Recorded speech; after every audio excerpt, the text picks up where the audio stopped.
नमस्कार मित्रांनो, तुम्हा सर्वांचं माझ्या यूट्यूब चॅनल स्ट्रायकिंग विस्टामध्ये स्वागत आहे.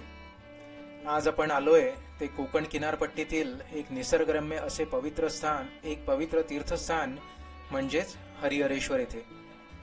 दिव्यागर ते हरिहरेश्वर हे साधारण 35 ते 40 किलोमीटर अंतर आहे. हरिहरेश्वर येथील बागमंडला या ठिकाणी एक होमस्टे बुक केला. सिंपल बट क्लीन आणि लवली असा हा होमस्टे, आणि the host was very helpful.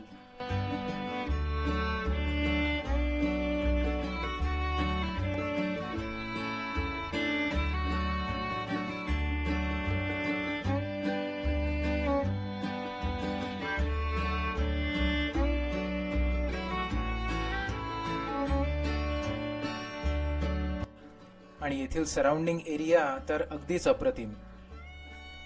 इथे फ्रेश होऊन आम्ही निघालो ते थेट हरिहरेश्वर येथील बीच येथे. 4 व्हीलरसाठी बरंच मोठं पार्किंग आहे.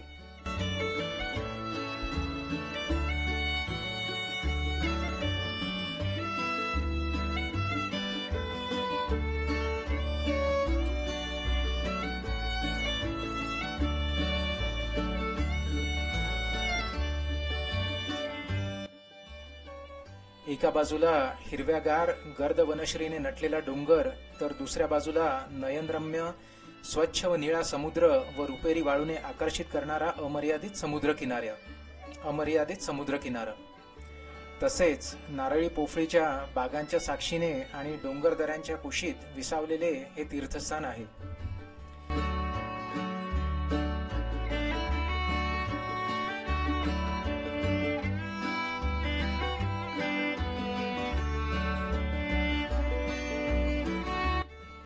बीचवरून सनसेट बघण्याची मजा काही औरच.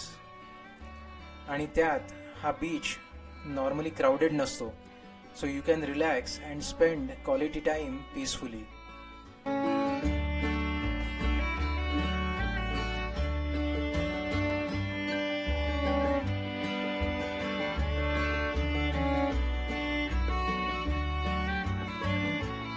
येथे बेसिक वॉटर स्पोर्ट्स ॲक्टिव्हिटी जसं की बनाना राईड, मड बाईक तसेच घोडागाडी इथे आहे, that you can enjoy. But I preferred walking down the beach with my little one. त्याला बीचवर पाणी खेळायला खूपच आवडतं.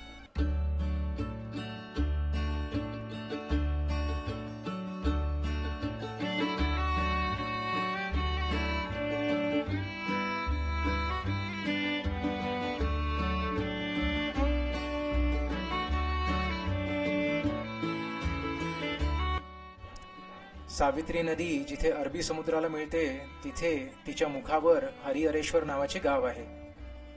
हे गाव ब्रह्मगिरी, विष्णुगिरी, शिवगिरी व पार्वती या 4 टेकड्यांच्या कुशीत आहे.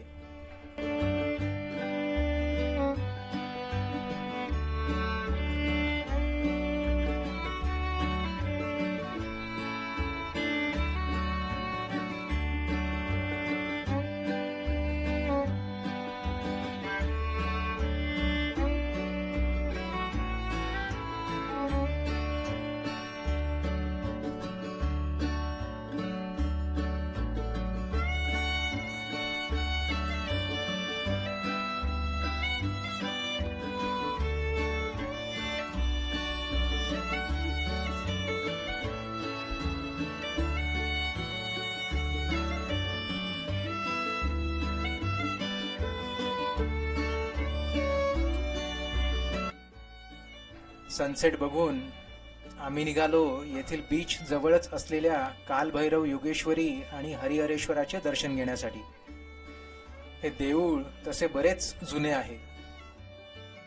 हरिहरेश्वर क्षेत्रातील सर्वात महत्त्वाचे देऊळ काळभैरवाचे आहे. याची एक आख्यायिका अशी आहे की बळीराजाकडून 3 पावले भूमी घेताना वामनाने म्हणजेच श्री विष्णूंनी ठेवलेले दुसरे पाऊल हरिहरेश्वरापासून सुरू झाले.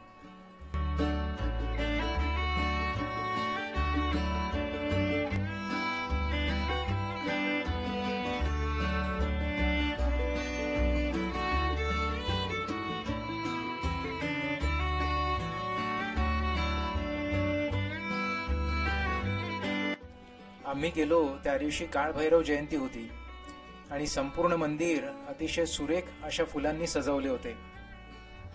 प्रथम काळभैरवाचे दर्शन, नंतर हरिहरेश्वराचे दर्शन करून परत काळभैरवाचे दर्शन घ्यावे अशी प्रथा येथे आहे. मंदिरात एंट्रन्सला श्री काळभैरवाचे दर्शन झाले.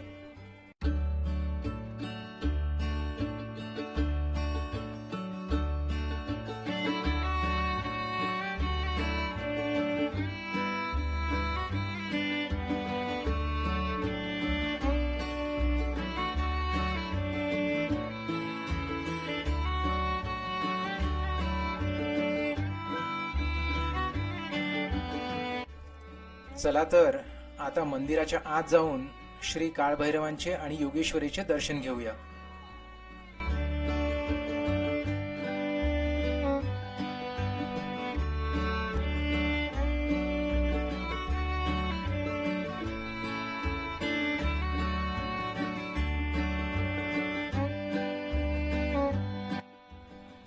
हा आहे मंदिराच्या आतील भाग, जो फुलांनी खूप छान पद्धतीने सजवला होता. मला हे मंदिर खूपच आवडले. हरिहरेश्वर हे पेशव्यांचे कुलदैवत आहे.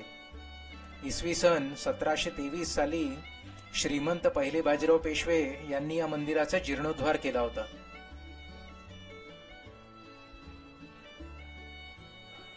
इथे दर्शन घेऊन श्री काळभैरव अष्टक म्हटले.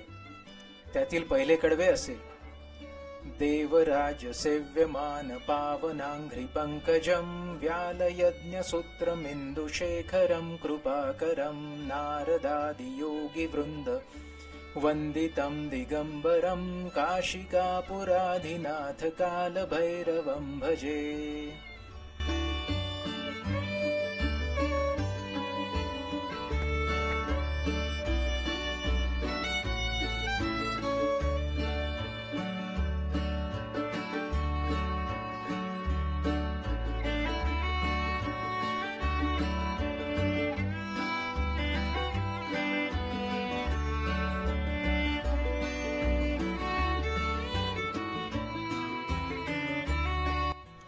काळभैरवाला आणि श्री योगेश्वरीला वंदन करून आम्ही बाजूलाच असलेल्या श्री हरिहरेश्वर मंदिर येथे आलो. हरिहर नावाच्या पश्चिमाभिमुख असलेल्या या देवात हरिस्वरूप व हरस्वरूप या दोन्हींचा संगम झाला आहे. या क्षेत्रास भगवान विष्णूंचा आशीर्वाद मिळाला असल्याचे मानले जाते. त्यामुळेच याचा संदर्भ देवघर किंवा देवाची निवासस्थान असाही दिला जातो.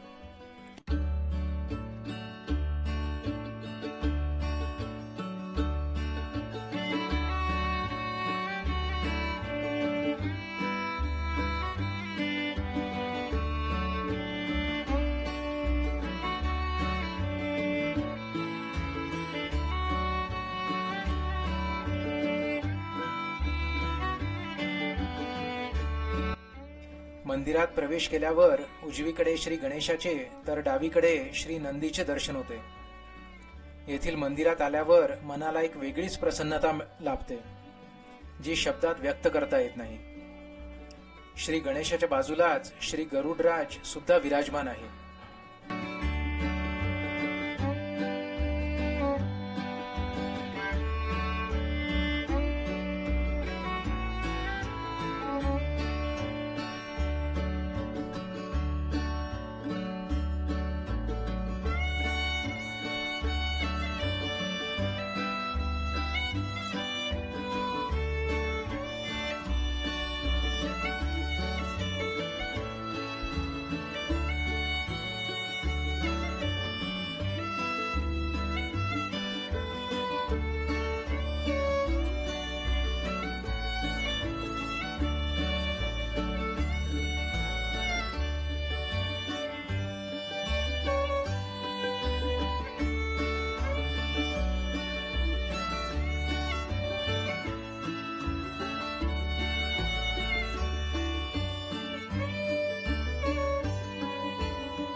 चला तर श्री हरिहरेश्वराचे दर्शन घेऊया.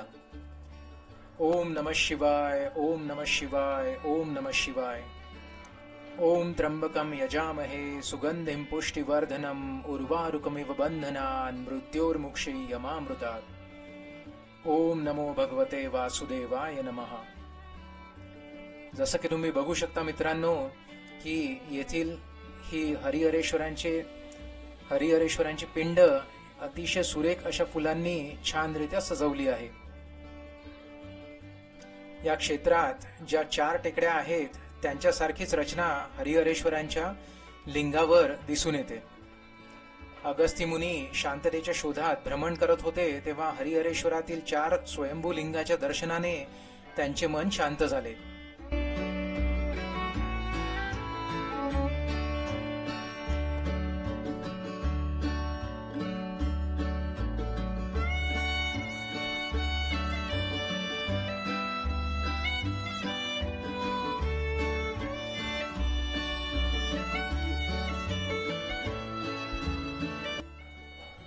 तर मित्रांनो, कोकणातील सुंदर असे हे पवित्र तीर्थस्थान आणि बीच तुम्ही सुद्धा नक्की विजिट करा.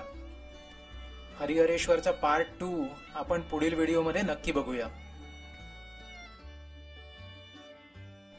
तुम्हाला हा व्हिडिओ कसा वाटला ते कमेंटद्वारे जरूर कळवा आणि व्हिडिओ आवडल्यास लाईक आणि शेअर जरूर करा.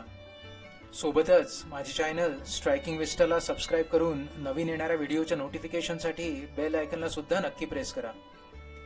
चला तर मित्रांनो, आपण भेटूया लवकरच एका नवीन व्हिडिओमध्ये. धन्यवाद. Take care, stay safe and have a good day.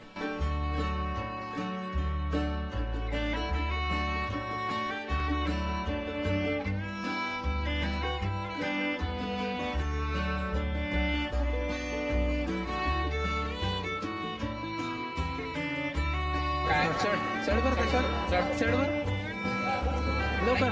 नाही चढ ना, चढ.